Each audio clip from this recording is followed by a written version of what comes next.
uma honra estar contigo aí na sua casa. Muito obrigado, viu? Hoje nós vamos conversar sobre um assunto bem sério. No dia 12 de junho é comemorado o Dia Mundial contra o Trabalho Infantil. Infelizmente, essa é uma realidade de milhões de crianças espalhadas pelo mundo inteiro e traz impactos negativos que podem ser irreversíveis. Lembrando que você aí pode participar do nosso programa. Se quiser mandar sua mensagem, o seu comentário, é só mandar uma mensagem para o nosso WhatsApp. O número é o 98892-4905. Bom dia, Jamil. Bom dia. Tudo bem? Bom dia. Bom dia a todos da mesa. Prazer estar aqui mais uma vez com vocês. Bom dia, Léo Bonotto. Bom dia, bem? Bom dia, nossos convidados. Bom dia, Jamil. É um prazer estar aqui com você. Eu que agradeço. Bom dia aos telespectadores.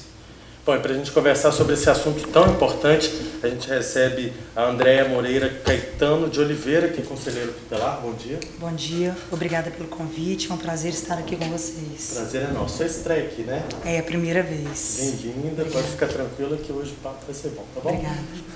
Nós recebemos também a Mary Ellen Ferreira, que também é conselheira tutelar. Bom dia. Bom dia, é um prazer estar aqui. Esperamos acrescentar aí no debate de hoje. Isso. Bem-vinda também à sua estreia, né? Isso. Muito obrigada.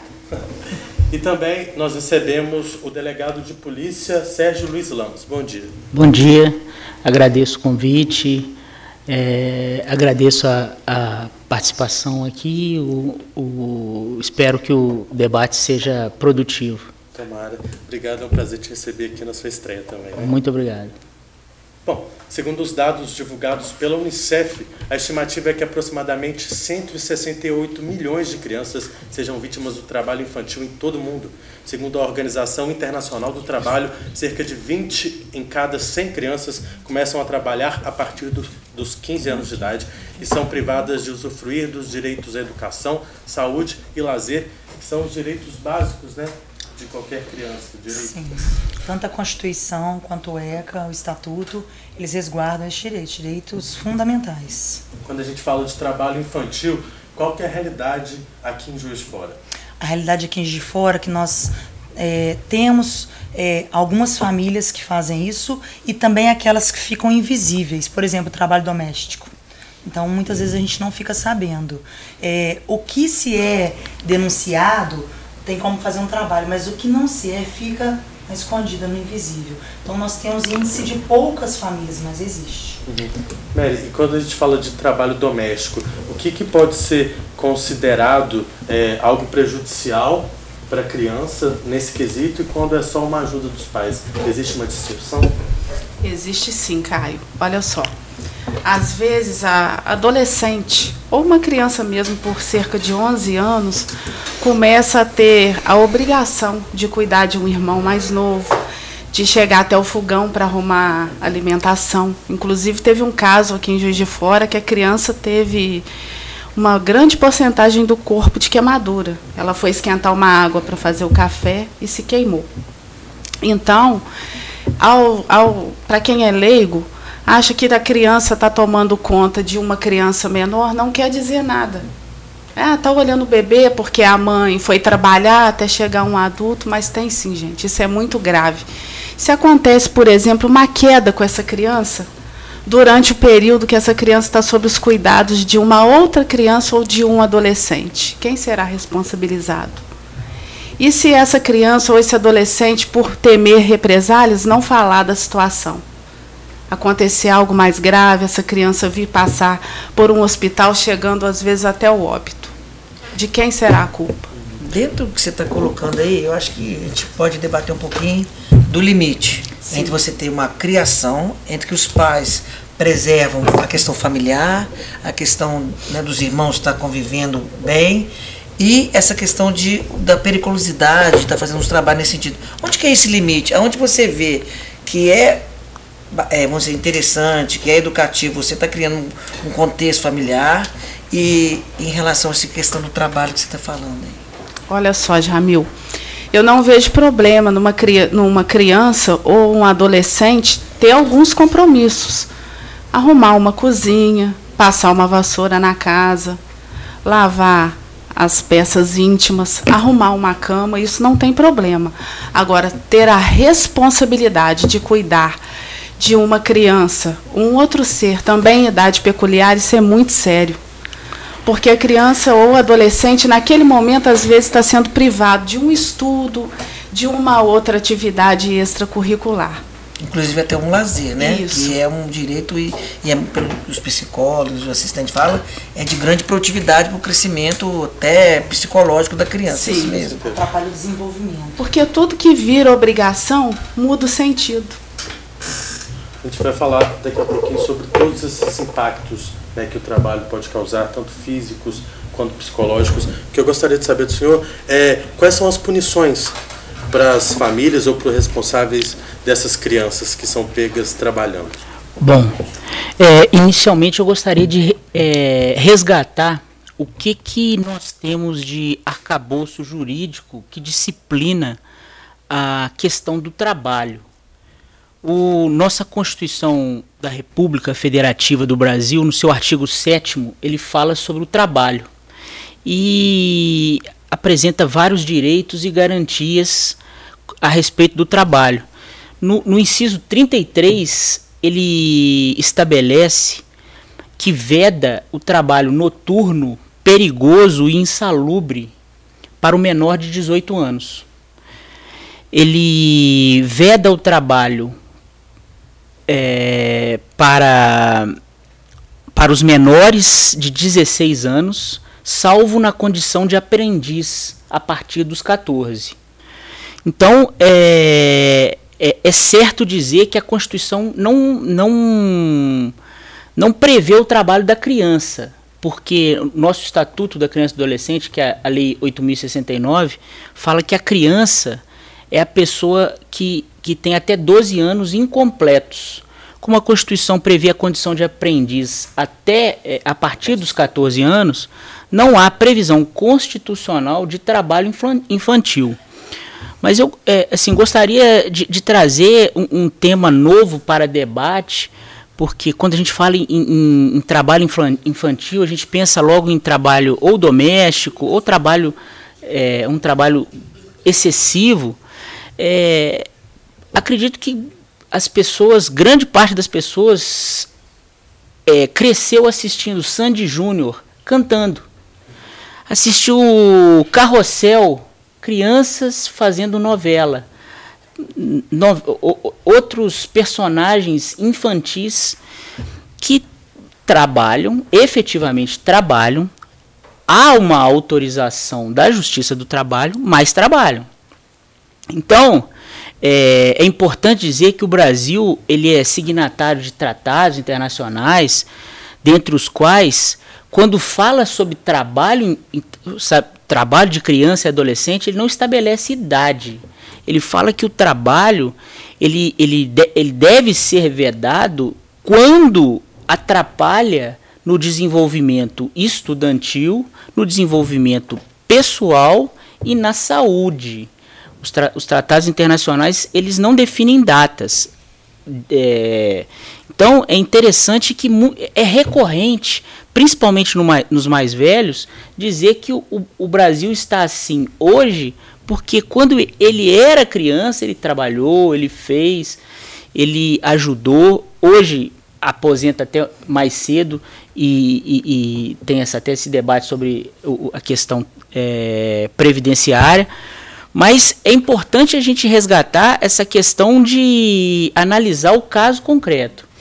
E sobre punição, que foi a pergunta, está mais direcionada ao âmbito da Justiça Federal, porque o direito do trabalho é uma vara especializada da Justiça Federal, o Ministério Público do Trabalho, a Polícia Federal, os servidores da Justiça do Trabalho são quem mais atuam nessa área de investigação e eventual responsabilização para trabalhos infantis ou adolescente que estiver em desconformidade com a legislação. Doutor, de acordo com o Ministério da Saúde, até falando de acidente que a Mary falou, as crianças se acidentam 6 vezes mais do que os adultos.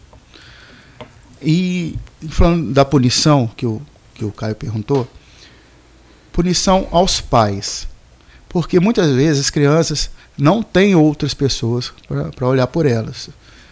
E como daria a punição a esses pais sem tirar a criança do convívio deles? Existe essa possibilidade? Então, eu acredito que é muito importante a análise do contexto global. Por quê? Porque muitas vezes uma intervenção policial, uma intervenção criminal, ele, ao invés de gerar uma solução, ele vai trazer mais conflito, ele vai trazer uma situação de maior gravidade do que se houvesse uma intervenção de outra área. Por que eu quero dizer isso? Seria razoável, então, em razão de uma lesão sofrida pela criança, prender o pai, prender a mãe? Será que essa criança estaria sendo protegida com a prisão de um de seus representantes? Talvez sim, talvez não. Cada caso é um caso. Só entendo que não é possível fazer uma receita de bolo onde o direito penal vai ser solução para tudo. Bom, a gente agora vai para o primeiro intervalo do nosso programa de hoje. Daqui a pouco a gente volta com esse assunto para saber a opinião e o posicionamento do Conselho Tutelar.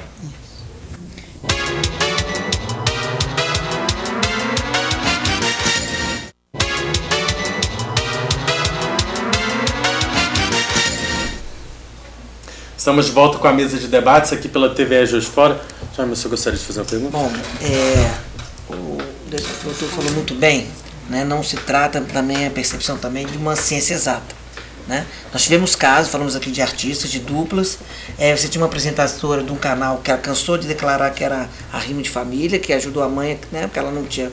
E aí, qual que é essa distinção, às vezes, que eu percebo, né? Entre uma pessoa que está trabalhando que precisa realmente ajudar a mãe, e qual que é a diferença, no caso, dessa artista poder trabalhar, porque cansou de falar de gravações, de viagens, ela era garota propaganda de alguns produtos e ainda estudava. Como é que é isso, nesse contexto todo que nós estamos conversando aqui agora?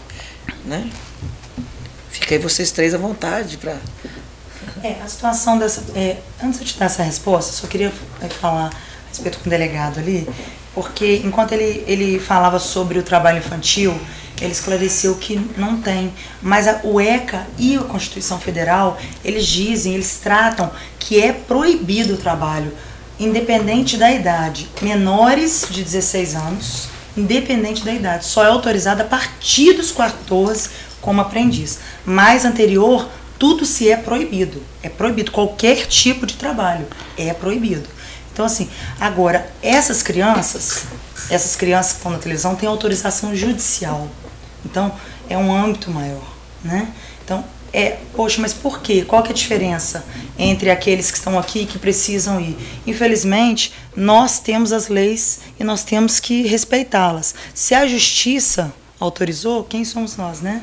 Para desrespeitar isso. E a justiça autorizou e a gente tem que respeitar. Infelizmente, agora, tem trabalhos que realmente são prejudiciais, mas isso a CLT, a partir do o artigo 402 trata do contrato de aprendizagem e a Constituição Federal fala também, e pode ser que seja prejudicial, mas eu acredito que eles têm uma equipe que trabalham com isso. Aprofundando isso que você está falando, então, quer dizer, a partir dos momentos que os pais pedem e dê permissão, e o juiz aprovar, ela tem esse direito de trabalhar.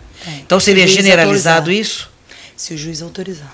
Mas aí tem condições básicas impostas para que a criança trabalhe ou não? Aí eu creio que sim. Eu creio que deve ter condições, né? Porque também ficar por conta de trabalho excessivo Aí interfere no desenvolvimento, né, do mesmo jeito, não é verdade? Eu gostaria apenas de fazer uma colocação para deixar claro o que eu falei. A Constituição e o Estatuto da Criança e Adolescente prevê uma idade. O que eu falei que não há idade são tratados internacionais em que o Brasil é signatário. Há diversos tratados internacionais que falam sobre a proteção à criança, e nesses tratados não se fala em idade, fala apenas que não é vedado o trabalho que atrapalha o desenvolvimento, o estudo e a saúde física e mental. Não fala em idade. E é importante dizer também que a Constituição é de 88, que o Estatuto da Criança e Adolescente é de 90, e que o direito é uma ciência cultural, é uma ciência construída pelo ser humano. Cabe a nós, sim, discutirmos o que foi decidido. Isso não é linhas da Bíblia Sagrada, isso são linhas escritas pelo homem, a gente pode reconstruí-las, e eu não estou defendendo o trabalho, mas estou defendendo o debate. Acredito que é possível, sim, debater, verificar, questionar por que artistas, crianças trabalham, por que outros segmentos não trabalham, por que o juiz autorizou X, não autorizou Y. Acho que tudo isso é importante para enriquecer o debate. A gente não pode aceitar tudo como se fosse um paradigma, como se fosse uma verdade que desceu do céu e que temos que aceitar. Aproveitando a resposta do Dr. Sérgio, realmente, tudo que o homem constrói, ele muda, às vezes para pior. Então, realmente, acho que é uma discussão pertinente, sim. Por que eles, que às vezes têm um poder aquisitivo maior, têm esse direito? Por que às vezes o sonho de uma criança ou um adolescente que não tem condições financeiras acaba ali naquele momento? Às vezes ele quer ser um artista, às vezes ele quer ser um pintor, e não tem quem custeie isso. Dentro disso que você está colocando, você falou em tratados internacionais, me veio aqui, como que está esse estatuto, vamos dizer assim, em relação a supostas economias mais envolvidas? Como é que funciona nesses países, por exemplo? Essa relação da questão de trabalho das crianças, por exemplo, dos adolescentes. Tem um paralelo, tem uma referência? Esse estatuto teve algum modelo que seguiu, com adaptações para o Brasil, vamos dizer assim? Não. Essa é uma lei, né, que foi criada aqui no Brasil. Então, dentro também disso que você falou, Jamil, acredito eu que deve haver uma equipe multidisciplinar para acompanhar esses artistas, essas crianças artistas. No caso, uma equipe psicológica. E o estudo dessa criança, como fica? Essas faltas são abonadas? Lembrando que aqui no Brasil, a partir de 5 faltas consecutivas, o Conselho Tutelar é informado. E nós vamos atrás dessas famílias para saber o motivo dessa infrequência. Então, eu deixo uma pergunta no ar. Há um preconceito nisso tudo? Obrigada.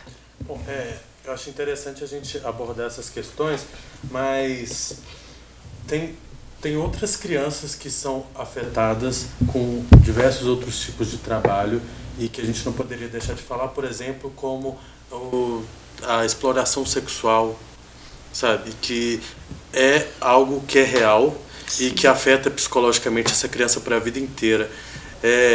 Existe casos desse tipo de trabalho aqui em Juiz de Fora? Como que vocês abordam e cuidam dessas crianças?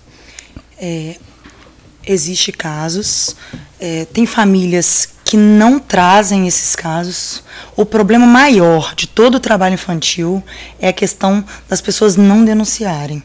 Então, às vezes a gente chega numa situação por causa de outras, por exemplo, evasão escolar, por causa de evasão hospitalar. A gente vai acompanhar a família e, à medida que a gente está acompanhando a família, a gente consegue descobrir que existe uma situação de violação sexual ali dentro, ou uma violação usando o próprio filho.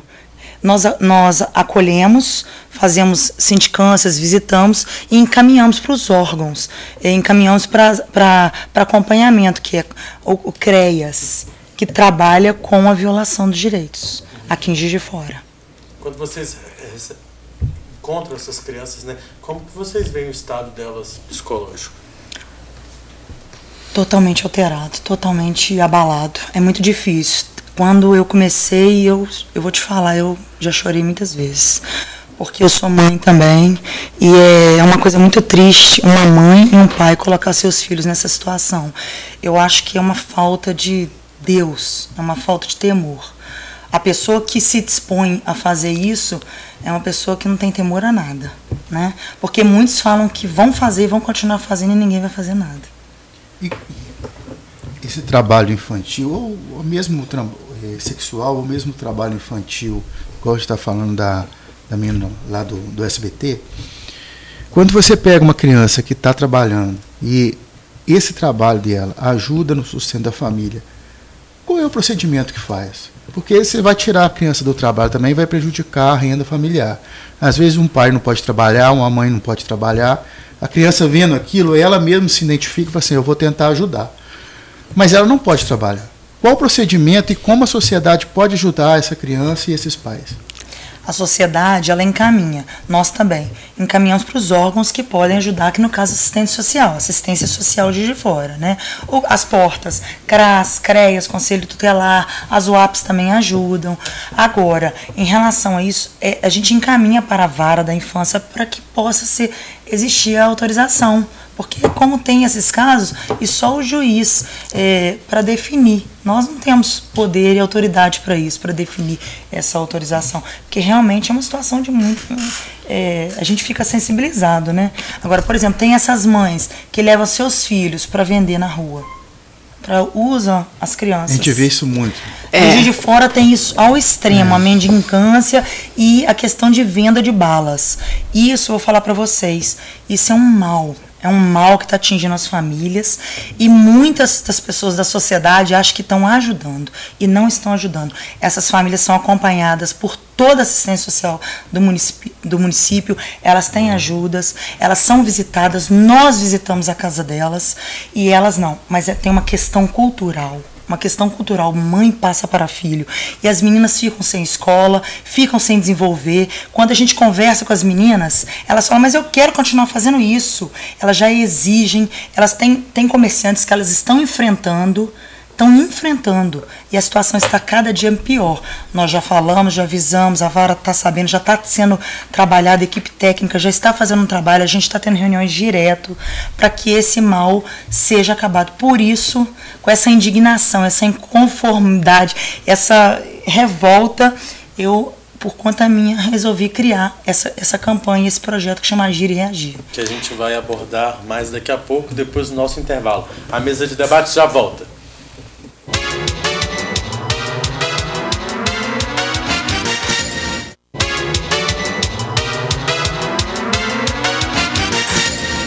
Então nós vamos falar nisso também. Estamos de volta com a mesa de debates aqui pela TVE Juiz de Fora. André, você começou a citar sobre o projeto de vocês, Agir e Reagir. Sim. Poderia contar um pouco da concepção, de quando vocês perceberam a necessidade da criação dele? Tá. O projeto Agir e Reagir é um projeto que eu criei, tá? Ele é meu e eu pedi o apoio dos meus colegas. Eu fiquei tão inconformada, desde que eu entrei para trabalhar no Conselho Tutelar, com essa situação de crianças vendendo bala nas ruas e as pessoas comprando exatamente por ficando sensível, né? Então eu comecei a perceber que isso não estava ajudando as crianças. A gente começou a acompanhar famílias, começou a ver. Então, eu falei, poxa, nós não vamos conseguir eliminar isso se a sociedade não parar de comprar. Nós só vamos acabar com esse mal se a sociedade parar. Porque a própria sociedade se põe na postura de um violador.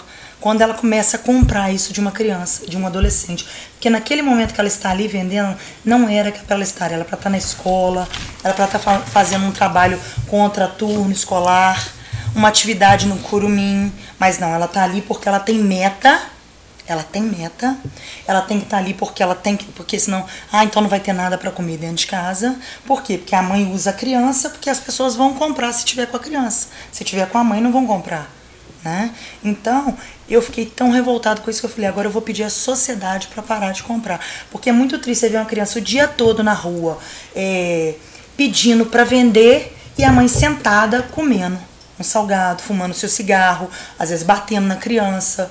E a solução é tirar todas as crianças dessas mães? A solução para quê? Para colocar num abrigo, onde ela vai ter seu desenvolvimento também abalado? E os abrigos são situações emergenciais. Ali ele passa, mas ele não vai ficar ali. Então eu resolvi abrir, meus colegas abraçaram comigo. E esse projeto Agir e Reagir, uma revolta minha. E ele existe desde quando? Já teve uma Eu criei prisão? esse ano. Esse ano. E como que tem sido a resposta das pessoas aí? Muitas pessoas estão me procurando, comerciantes já estão me procurando. Nós vamos fazer uma campanha no centro da cidade. Eu estou desenvolvendo camisas, panfletos, eu e minha equipe, para que a gente possa estar indo para as ruas pedindo e clamando o apoio da sociedade. Só para falar o contato, às vezes quem estiver olhando, estiver assistindo, quiser entrar em contato com você, como é que faz? Sim, meu WhatsApp é 99103-3702. Meu nome é Andréia e seria um prazer se todo mundo pudesse, pode contar mesmo, me ajudar, porque nós só vamos acabar se a população se conscientizar que as crianças não têm que estar na rua vendendo bala, não tem que estar na rua pedindo dinheiro para ninguém. Doutor, dentro do que ela colocou aí, vamos falar a parte punitiva, vamos dizer assim, né? Essas mães que, vamos dizer assim, praticamente, às vezes obrigam a criança, né, para sensibilizar quem está comprando. Qual é a questão punitiva? Em que se encaixa uma lei? Né? Que recorre a elas, vamos dizer assim? Bom, o abandono material, o abandono em si é um crime. E não o fato de estar vendendo, mas se comprovado o abandono, o aliciamento, algum tipo de delito previsto no Código Penal, muitas vezes não é o ato em si da venda, mas o que ele prejudica. Por exemplo, no estudo, no desenvolvimento, isso seria uma infração penal. E está sujeito a que essas mães, por exemplo? A uma punição no direito penal, seria uma punição de pena que varia de prisão, pena restritiva de liberdade ou restritiva de direito. Ou então, na parte civil, a questão de uma perda de guarda, de uma coisa nesse sentido. Mas sempre reforçando o que eu falei, e o que a conselheira falou também, muitas vezes não vai ser a solução prender essa mãe, não vai ser a solução prender o pai, não vai ser a solução tirar a guarda deles, encaminhar a criança para o abrigo. Muito melhor para a própria criança seria um serviço de conscientização. Um trabalho familiar entre os pais e as crianças. E aí, o que você acha? Lembrando aqui que nós temos a rede de proteção e trabalhamos sempre em rede, juntamente com a Polícia Civil e Militar, CREAS, CRAS, toda a rede, Secretaria de Educação, Vara da Infância e Ministério Público. Quais são as principais demandas hoje do Conselho Tutelar? As principais demandas? Negligência. Abandono. O trabalho de uma mãe é uma negligência também, né? Porque a partir do momento que ela tira seu filho do ambiente onde ela tem que estar em desenvolvimento, ela está sendo negligente também na parte de educação, né? E é um direito fundamental que está sendo violado. Na verdade, a evasão escolar, a evasão hospitalar está extrema evasão hospitalar. Porque a mãe chega no hospital com a sua criança e não gostou do atendimento, sai. E evasão hospitalar, evasão escolar e violência tem tido um aumento grande. Depois do 18 de maio, onde também foi divulgado, que é o dia da exploração sexual, então o pessoal tem feito mais denúncias. Então tem aumentado um pouco o número. E pode fazer denúncias de que forma? As denúncias podem ser feitas através do CRAS, do CREAS, dos conselhos tutelares, lembrando que temos 3 na nossa cidade. O Conselho Tutelar Leste, ao qual eu estou aqui representando, que é o 3690, 7390.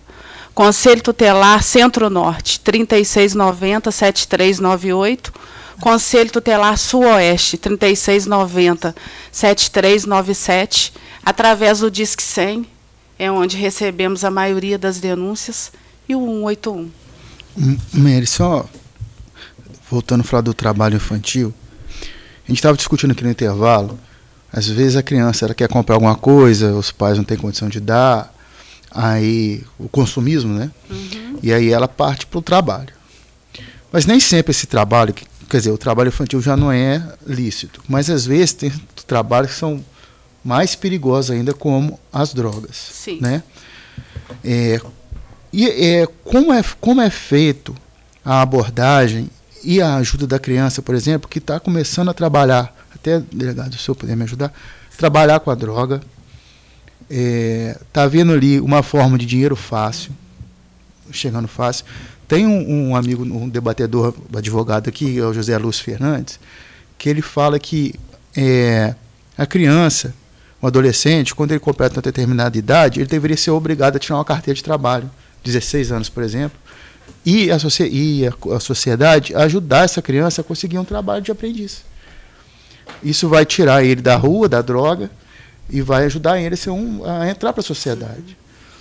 Como é feita essa abordagem? E é claro que assim, deve ser mais difícil de conseguir entrar numa comunidade como essa. Como é feita essa abordagem? Se tem alguma estatística das crianças que estão trabalhando nessa área de venda de drogas? Olha só, Léo, é uma área que aumenta cada dia o número. Geralmente, os pais, quando procuram o conselho tutelar, é quando o adolescente já está naquela fase mais avançada. Porque no início não viu, não sei, não tem certeza, isso acontece muito. Então, quando chega para nós, o primeiro encaminhamento é feito ao CREAS, que é quem trabalha com violação de direitos e tem lá a equipe especializada para esse fim. Então, lembrando que o Conselho Tutelar é um órgão encaminhador. Ele trabalha com uma proteção, mas é um órgão encaminhador. Então, o primeiro encaminhamento é feito ao CREAS. Aí o CREAS vai trabalhar com essa família, com esse adolescente, e também faz outros encaminhamentos. Um deles é para o jovem aprendiz, porque com os 16 anos completos, o adolescente já tem os direitos trabalhistas, mas na condição de aprendiz. E para isso ele tem que estar devidamente matriculado. Em quais áreas essa criança pode começar um aprendizado? A partir de 14 anos ele entra num programa que chama Promate, né, e eles encaminham 16 anos de jovem aprendiz. Várias empresas elas recebem esses adolescentes na parte administrativa, supermercados, ônibus, na parte administrativa na empresa de ônibus, banco, cartórios, várias empresas. Então tem o CRAS, eles têm o contato, né, e tem algumas empresas também, por exemplo, o Instituto Jesus, tem algumas empresas também que encaminham esses jovens, esses adolescentes, na verdade, para entrar nesse meio de trabalho, que é um trabalho autorizado. Agora, o CRAS é a porta de entrada. No CRAS vai estar fazendo o cadastro, vai fazer o estudo da família, e a partir daí fazer os encaminhamentos devidos. E a criança que faz parte desse projeto de aprendiz, ela recebe alguma remuneração? Recebe. Tem empresas que pagam meio salário, mais passagem, cesta, e tem umas que pagam um salário. Uhum. Recebem sim. Então é uma ótima oportunidade. Né? Precisa ter uma solução. E outra, geralmente quando são adolescentes, né, porque no caso a criança não pode, mas o adolescente, ele entrou numa empresa dessa, Caio, ele começa a conviver com pessoas que têm valores e têm pensamentos diferentes, pessoas que querem fazer uma faculdade, pessoas que querem ter um futuro diferente. Então ele sai daquele ambiente que é onde furtar, aonde fazer mentir, coisas erradas, mentir, conviver com drogas, com tráfico. Ele sai daquele ambiente e vai para um ambiente onde tem pessoas que querem ser alguma coisa relacionada à profissão, né? Vocês colocaram aí a questão de alguns jovens, né, vamos dizer assim, tá trabalhando dentro de empresas. Para aqueles empresários que estão nos escutando agora, qual é o rito, né? Qual que é o caminho para ele estar buscando essa alternativa e não digo benefício, mas o que para ele dá qual é o retorno que eles podem ter dentro disso? Acredito que eles têm que procurar o CRAS, são instituições, isso provavelmente na STS. Primeiramente o Ministério do Trabalho. E o Ministério do Trabalho para resguardar o direito de aprendizagem. Sim. Mas eles têm que fazer um cadastro, além do Ministério do Trabalho, que eu falei com vocês que é o contrato de aprendizagem, a partir do 402. Eles também têm um órgão que tem que procurar, acredito que seja no SDS. Bom, nós vamos para o último intervalo do nosso programa de hoje. Já voltamos com a mesa de debates aqui pela TVE Juiz de Fora.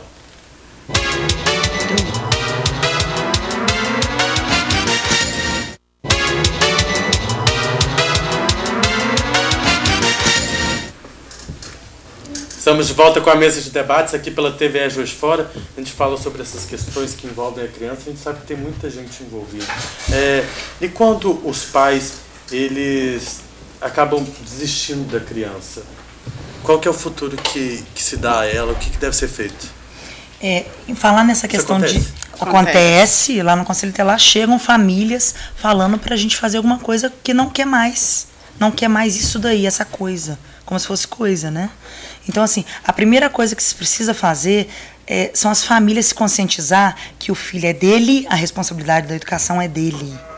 Então, o pai e a mãe que não põem limite quando a criança é pequena, quando chega na adolescência, pode ser que não consiga mais segurar. Né? Precisa se pôr limite. Antigamente, só de olhar para um pai, você abaixava. Hoje não, hoje as crianças já enfrentam e já exigem as coisas. Né? Então, a primeira atitude é isso. O pai e a mãe pôr limite, não deixar a criança fazer o que ela quer.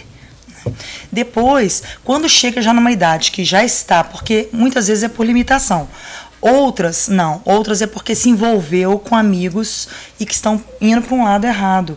Então, é procurar os órgãos competentes, procurar ajuda mesmo do CAPS, no caso de drogas, procurar ajuda no conselho, no CREAS, procurar onde puder, para que a gente possa estar encaminhando e tentar tirar isso. Porque muitos adolescentes hoje falam que querem ficar nessa vida. Que querem. Infelizmente, né? Lembrando que o conselho atua com as crianças quando você chega a ter que tirar a criança de um pai e de uma mãe, é porque está acontecendo violação de direitos. Então, o Conselho Tutelar não é um órgão que vai tirar o filho do pai e da mãe, não é o pai e a mãe chegar no Conselho Tutelar e falar que foi entregar aquela criança, não. Porque todo mundo tem um pai e uma mãe. Cada um no seu papel. A própria educador nas escolas, muitos, não todos, né, gente? Mas muitos falam, se você não fizer isso, eu vou chamar o Conselho Tutelar para você. Dentro de casa, se você não fizer isso, eu vou chamar o Conselho Tutelar. Mas o Conselho Tutelar, gente, ele não foi criado para isso. O Conselho Tutelar foi criado para resguardar os direitos. Sim. A criança que não está conseguindo aquilo, aquele direito na saúde, aquele direito na educação, aquele direito, mas não se usa o Conselho como se ele fosse punitivo. Nós não somos punitivos. E lembrando que, de acordo com o artigo 227 da Constituição e o artigo 4º do ECA, é dever não só do Estado, mas também da sociedade, da comunidade, de zelar para que os direitos das crianças e adolescentes sejam garantidos. Nós abordamos aqui muita questão, vamos dizer, pais e mães, vamos dizer assim, né?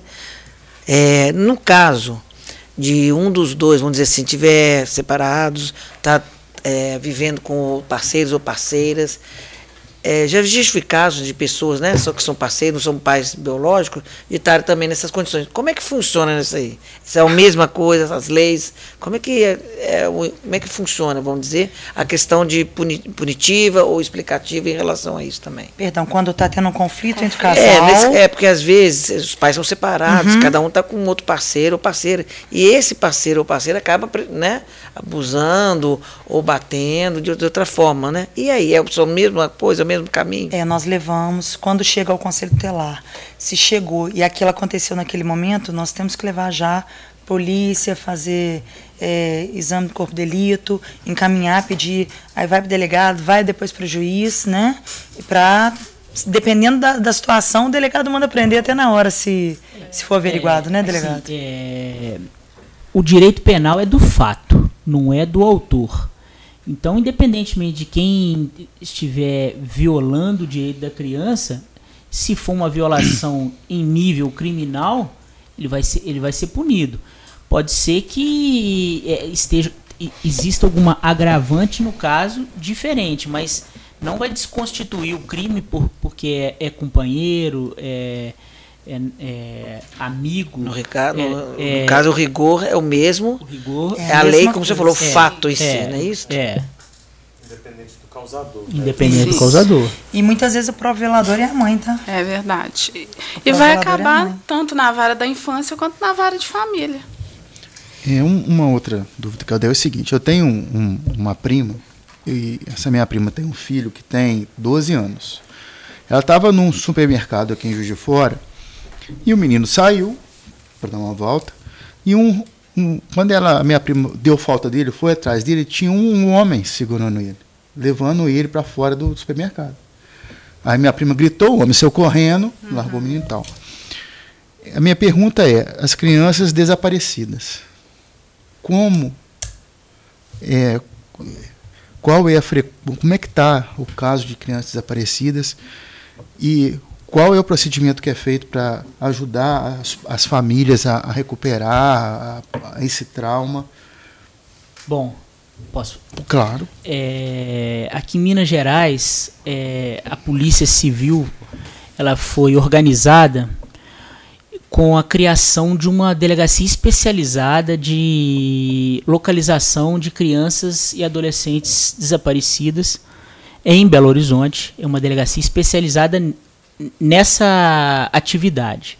Eles trabalham em regime de plantão todos os dias e apoiam as delegacias do interior. No interior, as delegacias normalmente trabalham com todo tipo, sua atividade ordinária, sua atividade comum, apurar todo tipo de crime e também os desaparecimentos.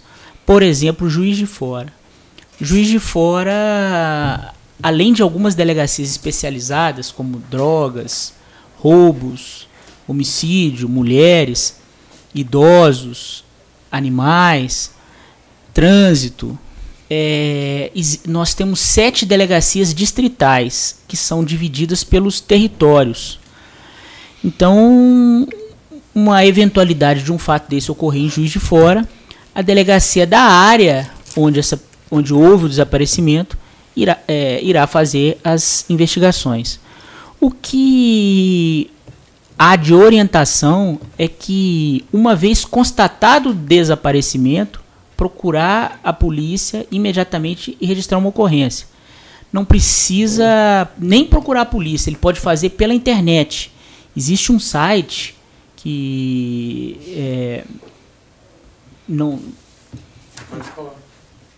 existe um site delegaciavirtual.cides.mg.gov.br que a pessoa pode fazer essa notícia pela internet. E no caso de registrar pela internet ou registrar na Polícia Militar, a orientação é que procure a delegacia da área com uma fotografia e assine uma autorização para que essa fotografia vire um cartaz e seja distribuído. A Polícia Civil ela tem muitos parceiros nessa atividade. Copasa, CEMIG, jornais de grande circulação, associações de bairros, rádios, que auxiliam na divulgação. E basicamente é esse o procedimento. E há uma página no Facebook, Pessoas Desaparecidas, PCMG, e há um site na internet, desaparecidos.mg.gov.br, que dão dicas, esclarecimentos, tem as fotografias das pessoas desaparecidas, num trabalho de tentativa de localização. O certo é que estatísticas demonstram que a maioria dos desaparecimentos não são crimes. Mais de 70% do desaparecimento é voluntário. Tecnicamente não é nem crime. A pessoa saiu por um conflito familiar, normalmente um conflito familiar. Depende muito da questão da idade. Quando é adulto, é por um desentendimento familiar, alguns problemas. Quando é o idoso, às vezes é problemas de saúde mental, problema de noção sensorial. E quando é criança, ou é em razão de perda, há muitos casos de sequestro, mas há casos até a partir dos 12 anos que também é por conflito familiar. Então, é basicamente isso. Bom, nosso programa, infelizmente, está chegando ao fim. André, você gostaria de reforçar o seu número para que as pessoas entrassem em contato contigo a respeito do projeto? Sim, obrigada. Na rede social, no Facebook, está o projeto Agir e Reagir, e meu telefone do WhatsApp é 99103 3702. Obrigada, Caio. Bom, eu que agradeço a participação de todos vocês. Obrigada. Muito obrigado. Eu gostaria também de agradecer a você que acompanhou o nosso programa aí de casa. Lembrando que a gente volta segunda-feira com a mesa de debates aqui pela TVE Juiz de Fora, 11 horas da manhã. Você assiste a reprise do programa de hoje às 6 horas da tarde, também no site do Diário Regional ou no nosso site no YouTube. Só jogar lá, mesa de debates TVE, que você vai assistir o programa de hoje e todos os outros. Muito obrigado pela companhia, um ótimo final de semana e até segunda-feira.